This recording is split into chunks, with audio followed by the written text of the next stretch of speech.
ఇప్పుడే కలెక్టర్తో కూడా మాట్లాడాను.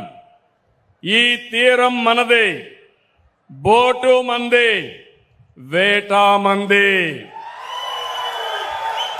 రాజీ లేదు. ఎవరైనా వస్తే వెంటాడతాం, వేటాడతాం తప్ప ఇక్కడికి అలో చెయ్యం.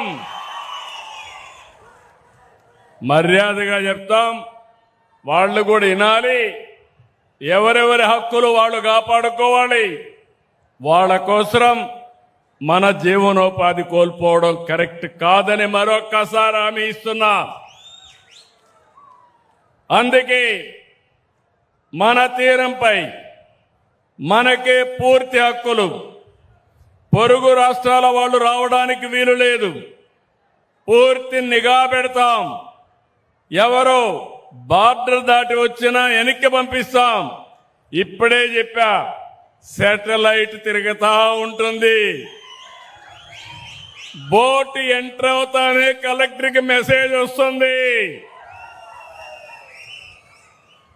అక్కడి నుంచి ఎవరిని అలో చేసే పరిస్థితి ఉండదని మరొక్కసారి మీ అందరికీ హామీ ఇస్తున్నా.